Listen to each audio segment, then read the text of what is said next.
Hello everyone, this is EuphoRowan, and this is my first ever Infinitode 2 video, and surprise, surprise, it's not about daily quests, but in fact we're going to be talking about dev mode, scripting, and my own custom scripted map.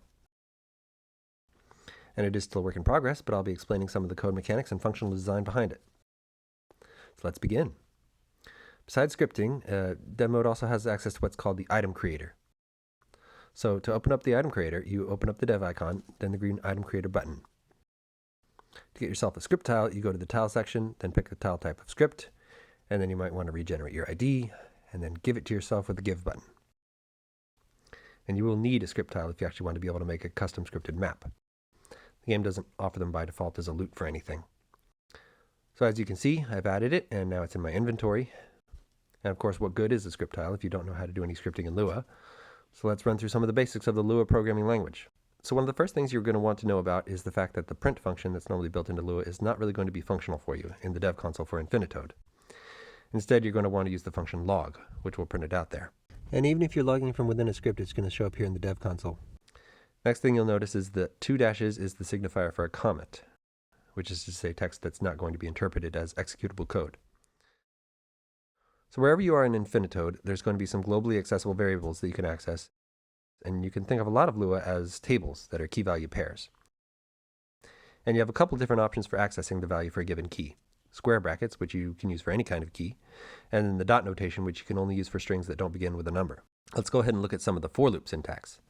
So for cases where the table in question is not keyed off of sequential incremental numbers like an array would be, and you want to iterate through the keys, then you can use this syntax here where it says for key, comma, value in pairs, and then the table name followed by the keyword do. The code that's going to be executed in the loop, I'm going to log the key value. Oops, that should say key, not keys. And then the word end, and then you execute it. And then you're going to get, in this case, 2 members of reflection, which are get methods and get fields. Up above there, you can see where I did the same thing earlier for all the _g table members. So now let's talk about assigning variables. As with most languages, you're just going to use the equal sign. So for instance, if you want to do myvar equals 1 like I've just done, and then you can log it, and the line is going to say 1. And then if I assign it to a string, I can do that. Oh, I messed up the syntax there. So I can just click on the timestamp of the line I want to copy, and then it'll go to my clipboard, and then I can just paste it in again so I don't have to type the whole thing over. So I've now corrected it, and it says hi. 2 dots is the syntax for appending 2 strings together. So if I append myvar and the string there and the string advinus, I can get it to say, hi there, advinus. And then if I want to assign a table to my variable, I can do that with the curly brace. And then each item in the table will get assigned a numerically increasing index. All the values don't have to be the same type. Now, if you want to create a table where the keys don't just go 1, 2, 3, and so on, you just declare it with the open and close curly braces, and then you're going to start assigning the keys to the table. So let's quickly have a look at the second type of for loop syntax. You should note that the hash or pound symbol indicates the size of a table, the number of entries there. So we're going to iterate through all the values in myvar and print them out using the square bracket notation that's necessary for our numeric indices. Now, one way that we can interact with the Java API for Infinitode is to use the luajava.bind class function, which can give us access to static fields and methods for a given class. But for those that aren't static, you're just going to want to use the luajava.newInstance instead, assuming you're creating a new object instance rather than just having an existing one delivered to you by event handler. So let's demonstrate making an object from scratch using armored enemy as I've done here in the code that you can see there. And now I can get the health. Now typically for the Java API, you're going to be using colon to access methods and then dot to access the fields. The colon is kind of synthetic sugar. It's easier to use the colon for methods when it comes to these Java objects anyway. And when we're working with these Java objects, it's not really a table that we're working with anymore in Lua, but a user data object. Within the confines of Infinitode Lua Scripting at least, Java objects user data behaves similarly to how a table would, except that you can't assign entirely new keys to user data. And certain table-specific functionalities like the pound and pairs won't work. So hopefully all that's enough of the basics of Lua to get you started at least. I have made a custom scripted map here that we can take a look at. It shares certain gameplay similarities with a well-known tower defense game. So you can see here that I've made a predefined wave configuration, and each wave might have multiple different enemy types at different delays and intervals. Here in the code, you can see my hierarchy of enemies from weakest to strongest. I will show more of the code, but not all of it here, and generally all the other tables where I list the enemy attributes assume the same order for their tables. And I will remind you that this is just a scripted map. There's no changes to any of the sprites. So you can ignore the HP values here. They're really assigned by the script based on enemy type. In the coins column here, I've added values, but they're signifying status effects for the enemies. Each of the 3 statuses adds 1, 2, or 4 coins to the default, and then the script reassigns them to 1 later. The reason I've made this a story level rather than just a regular custom map is because it's much easier in the story levels to set up predefined wave configurations. I will probably transfer the information to the script later, but for now it would just be clutter for me. You may also be noticing that I named the level 7.1, but it's in stage 6, which is just due to the fact that you can't easily add stages in the game's interface. You could still do it by editing the necessary files via the dev console, though. So whenever one of these enemies spawns on the map system listener is going to inform my code that I have a new enemy. So my code will check some values and adjust some values accordingly based on the type. You may notice that I have tilde equals there, and that means not equals in Lua syntax. Now the dev designed his API so that a lot of the fields are public, instead of using private fields and then using accessors and modifiers to get or set them. So that's why you'll notice my code editing a lot of fields directly. So going back to the wave configuration, I set all that up with a JSON file and then imported it using the dev console. So let's have a look at the game itself, just to see what's kind of going on, and then I'll explain a little bit about how it works. So I've got a core here where you unlock all the towers and things. There's the script tile that has the actual nuts and bolts of everything, the base where I've disabled most towers and made it so that the tower levels are limited at the beginning until you unlock the upgrade in the base. So the core functionality of this script is that there are layers of enemies, basically, and they have higher tier enemies releasing lower tier enemies upon their defeat. And each of the enemy types have different speeds, of course, and most of the lower types only take 1 hit to kill, while the very highest types take a ton of hits. Now these concepts are not original, of course, but they are new to Infinitode at least. And let's have a look at the wave preview to get an idea of what kind of things we can expect here. Yeah. And you can see them interleaving the reds with the blues there, and when the blues are killed, they release reds. There you go. So the function in my script that handles that addition is called addNextEnemies, which I'll show you here. Yeah. So certain attributes of the enemy that was just killed are taken into account when spawning the new child enemy or enemies based on, how many there are and what kind they are and what buffs I should be applying. So yeah, that's all in this function. I call some other functions that I've created as well. And pretty soon here, we should have enough experience to start unlocking new towers in the core. So for instance, this splash. You may be wondering how I actually find out that an enemy has been killed or how an enemy even takes damage. And there's an enemy system listener that can give us both of those function kind of plugins. Now, one of the things to keep in mind when you're writing your listener code is that even though you can do a plethora of different things with it, you will eventually, release control back to the regular Infinitode code. And if certain objects aren't there anymore, you may cause crashes. And that consideration comes into play in my code a couple times, and I have to kind of hack my way around it.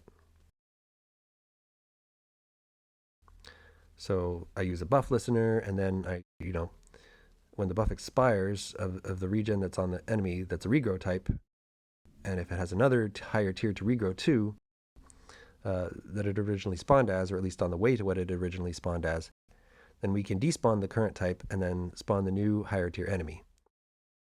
But the despawn part before that is the tricky part with respect to avoiding crashes, because upon returning control from a buff listener, the Infinitode code will again use the enemy object for the enemy that had the buff, so I can't have just already despawned it by that point. So instead, I just sort of feign as if I'm despawning it by making it invisible and stopping it and then putting a high-powered poison on it.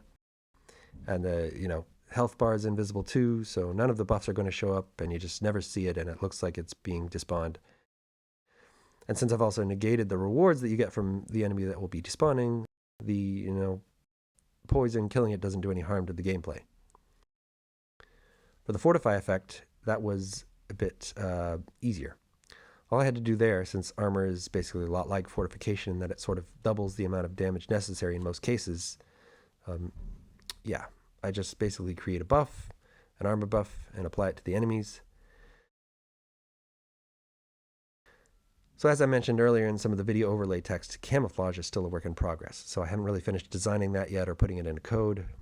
I think it'll work out better in the end if I can figure out some more of the graphics code.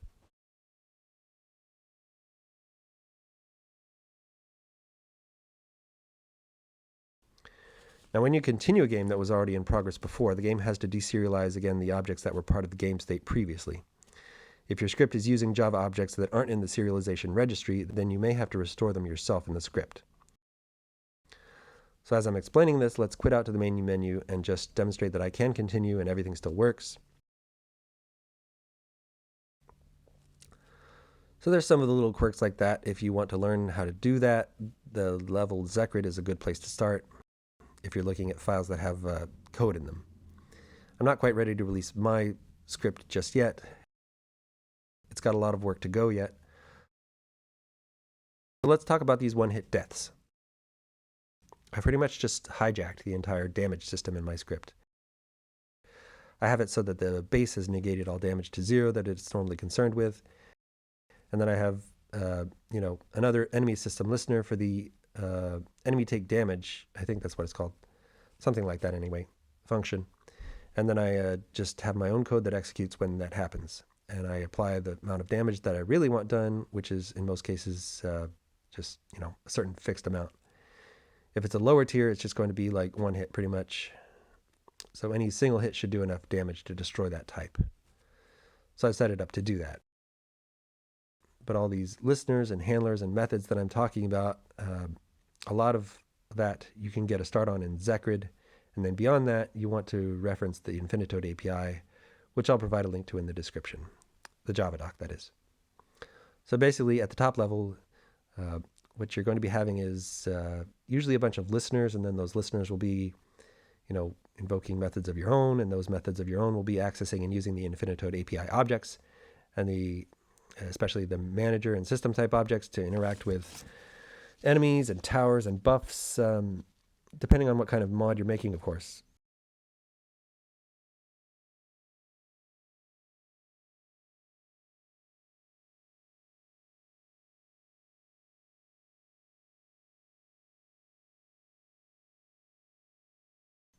I just wanted to demonstrate the regrow effect at work here.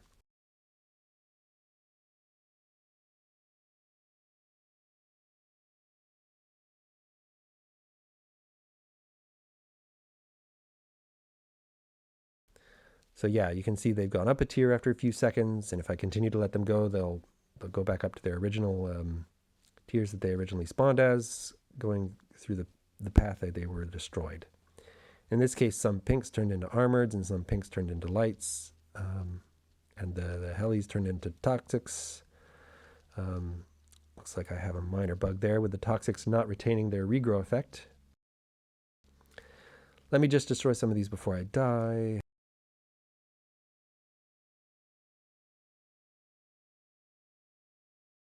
There we go, all clear. And here's our first real boss enemy. As you can see, I've revealed a few towers since I was just demonstrating the regrow. But once we do, set up a search mod, there you go. So now we should be able to apply many hits in a short amount of time and hopefully defeat the stakey. I have it in slow mode just to be extra careful.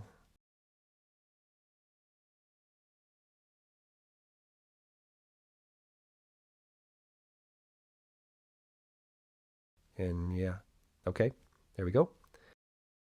So the stakey releases 4 jets, and the jets will release toxics, and toxics release helis. Let's run a couple of abilities while we're here. Another ball lightning and a smoke bomb. There we go. So anyway, hopefully you get the general idea. Again, I'm still working on this, so I'm not ready to release the script, but I'll continue to work on it and release update videos, hopefully, as I make progress. And yeah, at least a lot of the enemy behavior is in place already that I want. And so just a few minor bugs to fix there. And now let's have a look at why I do need to actually, rebalance some of the towers before I release this script. Here in Wave 64, we've got a bunch of stakeys, and right now I've set it up so that the splash towers don't yet have access to the ultimates. And, you know, things are going okay for us with the miniguns, but not the greatest. So if I activate the level 20 through the core, and then now I can use the ultimate. Let's have a look. And now we're just sort of obliterating enemies. So yeah, I need to adjust that probably. Here's some brutes for good measure. Yeah, now not too bad.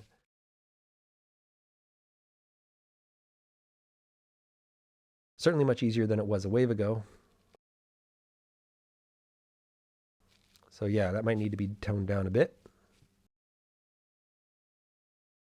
So now we've seen stakeys and brutes.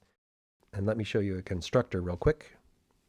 I don't think I'll be able to get to the mob chain in the metaphor in this current state of things, but I can at least show you the constructor. Why did the health bars double in size? Got to figure that out.